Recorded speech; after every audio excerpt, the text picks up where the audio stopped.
Anime explained channel पर। और आज हम देखेंगे डेथ नोट के एपिसोड नंबर 2 को। पिछले एपिसोड की लिंक आपको डिस्क्रिप्शन में मिल जाएगी। तो चलिए शुरू करते हैं बिना किसी देरी के। अब तक हमने देखा कि लाइट को एक डेथ नोट मिल जाती है जिसमें किसी इंसान का नाम लिखा जाए तो उसकी मौत हो जाती है। लाइट इस डेथ नोट का इस्तेमाल कर दुनिया के सारे क्रिमिनल्स को मार देगा, जिससे अच्छे लोग ही दुनिया में रह जाएंगे और लाइट होगा इस नई दुनिया का गॉड। अगले एपिसोड की शुरुआत लाइट की इंग्लिश क्लास में होती है, जिसमें ज्यादातर बच्चे बातें करने में लगे थे और लाइट मन लगा के पढ़ रहा था। टीचर लाइट से एक सवाल करता है और हर बार की तरह लाइट इस बार भी एक परफेक्ट जवाब देता है। रियूक भी यहीं मौजूद था, लेकिन वो लाइट की क्लास में बहुत बोर हो रहा था। छुट्टी होने पर रियूक लाइट से बात करने की कोशिश करता है, लेकिन लाइट उसकी बात का कोई जवाब नहीं देता और उसे समझाता है कि वो पब्लिक में उससे बात नहीं कर सकता, वरना लोगों को लगेगा कि वो अकेले में ही कुछ बड़बड़ कर रहा है। लाइट का क्लासमेट उससे बात करने की कोशिश करता है कि वो उनके साथ घूमने चलेगा क्या,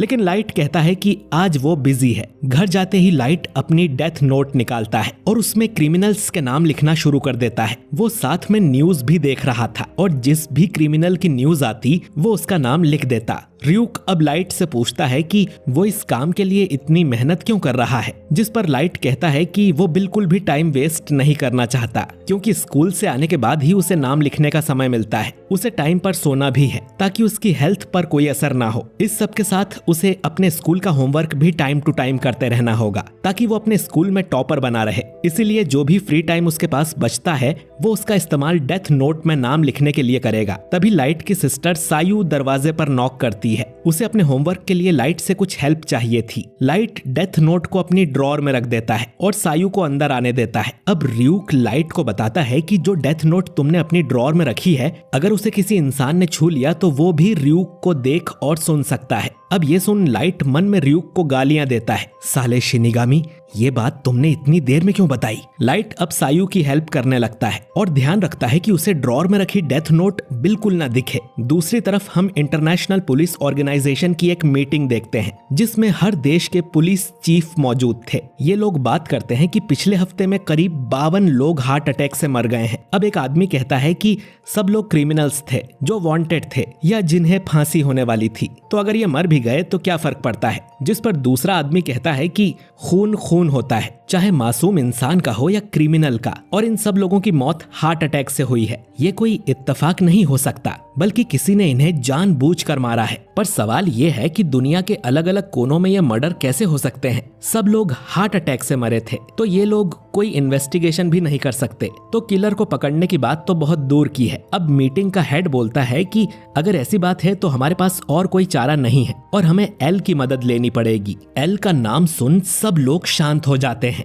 मात्सुदा नाम का एक नया ऑफिसर अपने चीफ से पूछता है कि सर ये एल कौन है। चीफ बताते हैं कि एल एक वर्ल्ड क्लास डिटेक्टिव है जिसने दुनिया का बड़े से बड़ा केस सॉल्व किया है, लेकिन फिर भी कोई नहीं जानता कि एल का असली नाम क्या है या वो दिखता कैसा है या रहता कहाँ है। एल इनका हुक्म का इक्का है जिसे ये सबसे आखिरी में निकालते हैं। अब एक मेंबर पूछता है कि हम एल से कांटेक्ट कैसे करें। एल तो वही केस हाथ में लेता है जिसमें उसे खुद इंटरेस्ट हो। तभी एक कोट पहना आदमी इस कमरे में आता है और बताता है कि एल ने ऑलरेडी इस केस पर अपनी इन्वेस्टिगेशन शुरू कर दी है। इस आदमी का नाम वतारी है और सिर्फ इसी के जरिए पुलिस डिपार्टमेंट एल से कांटेक्ट कर सकता है और इन्हें वतारी के बारे में भी ज्यादा कुछ नहीं पता। वतारी अपना लैपटॉप ओपन करता है जिसके स्क्रीन पर एक बड़ा सा लेटर एल आ जाता है और इसके बाद इन्हें एल की आवाज सुनाई देती है जिस पर उसने फिल्टर लगाया हुआ था। मतलब किसी ने आज तक एल की असली आवाज भी नहीं सुनी है। एल कहता है कि इस इन्वेस्टिगेशन में उसे सभी डिपार्टमेंट्स की पूरी मदद लगेगी, खासकर जापानीज पुलिस से,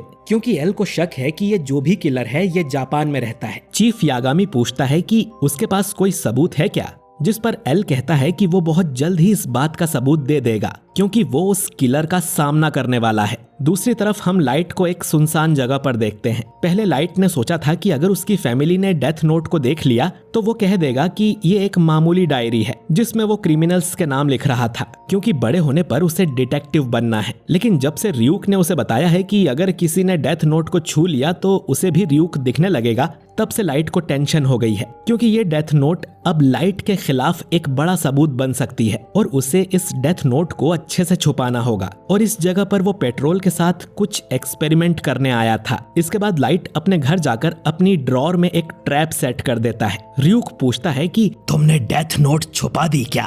लाइट अब अपनी ड्रॉर खोल के दिखाता है, लेकिन उसमें तो एक मामूली डायरी रखी हुई थी, तो अगर कोई छानबीन करने आया भी तो इसे देखकर ड्रॉर वापस बंद कर देगा। लेकिन डेथ नोट इस डायरी के नीचे छुपी हुई थी और उसे खोलने का सिर्फ एक ही तरीका है। लाइट अब अपनी पेन की रिफिल निकालता है। ड्रॉर के नीचे एक पतला सा छेद था और जब लाइट इस छेद में अपनी रिफिल डालता है तो ड्रॉर के नीचे वाला ढक्कन निकल जाता है और इसके अंदर लाइट ने डेथ नोट को छुपाया था। शायद ही कोई इस जगह पर डेथ नोट को ढूंढ पाएगा, लेकिन अगर किसी को पता चल भी गया कि डेथ नोट यहाँ पर है तब भी वो उसे निकाल नहीं पाएंगे, क्योंकि लाइट ने इस ड्रॉर में एक ट्रैप सेट कर दिया है। उसने यहाँ एक इलेक्ट्रिकल सर्किट लगाया है जो ढक्कन में लगे रबर से पूरा नहीं होता। रिफिल से जब ढक्कन को उठाया जाता है तब भी यह सर्किट पूरा नहीं होगा, लेकिन अगर कोई जबरदस्ती उस ढक्कन को हटा के डेथ नोट निकालने की कोशिश करेगा तो इससे सर्किट आपस में टकरा जाएगा, जिससे ड्रॉर में एक धमाका होगा और डेथ नोट तुरंत ही जल के राख हो जाएगी और डेथ नोट के साथ लाइट के खिलाफ सारे सबूत मिट जाएंगे।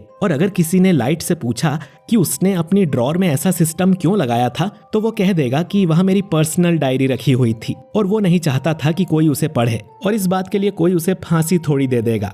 र्यूक कहता है कि पहले भी जिन लोगों को डेथ नोट मिली है उनके पास सबसे बड़ी प्रॉब्लम यही होती थी कि इस डेथ नोट को छुपाएं कहां पर। लेकिन इतना ज्यादा तामझाम करने वाला लाइट पहला इंसान है, लेकिन ये ट्रैप तो काफी रिस्की है। अगर लाइट ने डेथ नोट निकालने में थोड़ी सी भी गलती की तो उसके कमरे में आग लग सकती है। लाइट कहता है कि जब से उसे डेथ नोट मिली है तब से उसकी पूरी लाइफ ही रिस्क में है और फांसी लगने से तो अच्छा है कि उसके कमरे में थोड़ी सी आग लग जाए। इसके बाद लाइट र्यूक को दिखाता है कि लोगों ने उसके लिए ढेर सारी वेबसाइट्स बनाई हैं और वो लोग उसे कीरा कहकर बुला रहे हैं, जिसका इंग्लिश में मतलब किलर होता है। लोगों को समझ आ गया था कि कोई तो है जो इन क्रिमिनल्स को मारकर इंसाफ कर रहा है और आम लोग इससे काफी खुश हैं। लाइट र्यूक को बताता है कि इंसान ऐसे ही होते हैं। अगर हम स्कूल में किसी से पूछें कि बुरे लोगों को मार देना अच्छा है या नहीं तो वो बोलेगा कि लोगों को मारना अच्छी बात नहीं है। पब्लिक में सबको अपनी इमेज अच्छी दिखानी होती है। इन्हें इस बात की ज्यादा चिंता होती है कि बाकी लोग क्या सोचेंगे, लेकिन इंटरनेट पर ये लोग बिना अपनी आइडेंटिटी बताए कुछ भी कर सकते हैं। इसीलिए इंटरनेट पर कीरा को ढेर सारे लोग सपोर्ट कर रहे थे। वो समझ गए थे कि कोई क्रिमिनल्स को साफ कर रहा है, तो जो लोग दिल से अच्छे हैं वो कीरा को सपोर्ट कर रहे हैं और जिन लोगों ने कोई गलत काम किया है वो डर के मारे छुपे बैठे हैं कि क्या पता कि अगला नंबर उन्हीं का ना हो। और एक ऐसी दुनिया ही लाइट चाहता था। तभी अचानक न्यूज चैनल पर एक लाइव ब्रॉडकास्ट दिखाया जाने लगता है जो कि पूरी दुनिया में दिखाया जा रहा था। इसके बाद टीवी पर एक आदमी आता है जो बताता है कि उसका नाम लिंड एल टेलर है। बाकी दुनिया उसे डिटेक्टिव एल के नाम से जानती है। मात्सुदा चीफ से पूछता है कि एल ने तो आज तक किसी को अपना चेहरा नहीं दिखाया है, फिर वो आज ऐसा क्यों कर रहा है। चीफ कहते हैं कि इसका मतलब है एल इस बार सीरियस है। उन्होंने एल की हर बात मानी है। अब देखते हैं कि एल कुछ साबित कर पाता है या नहीं। एल कहता है कि कोई किलर है जो कि दुनिया भर के क्रिमिनल्स को मार रहा है, जिसे लोगों ने कीरा नाम दिया है। एल की नजर में ये एक बहुत बड़ा क्राइम है और वो किसी भी तरह कीरा को पकड़ के रहेगा।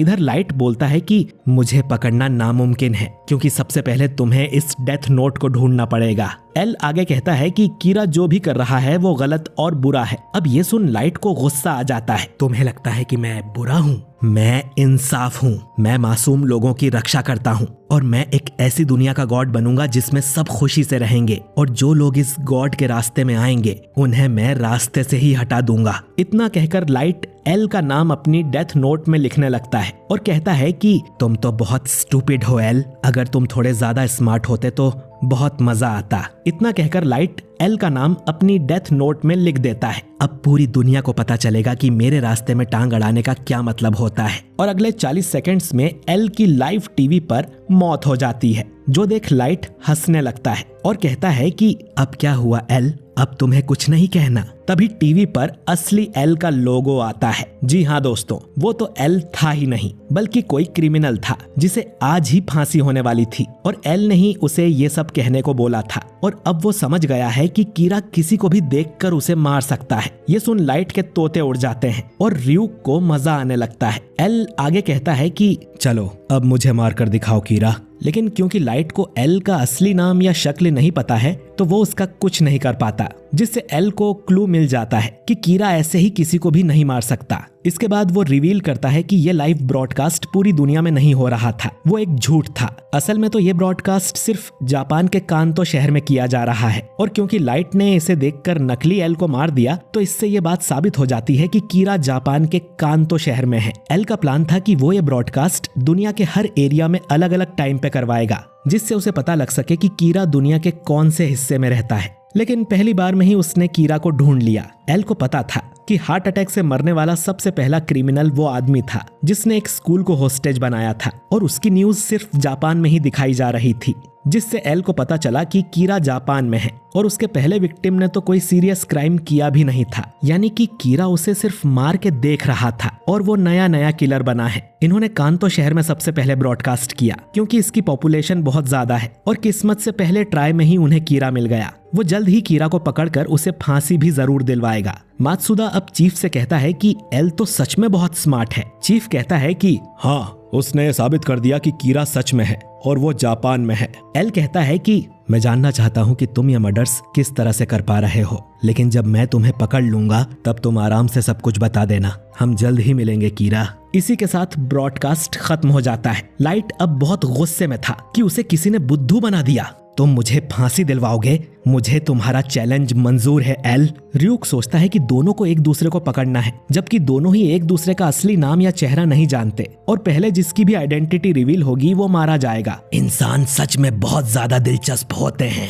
एल। कीरा, मैं तुम्हें ढूंढ निकालूंगा और तुम्हें खत्म कर दूंगा, क्योंकि मैं हूँ इंसाफ। और ये एपिसोड यहीं पर खत्म हो जाता है। तो दोस्तों, लाइट और एल के बीच सांप और नेवले का खेल शुरू हो चुका है। अब कौन किसको पकड़ेगा, जानने के लिए देखते रहिए डेथ नोट।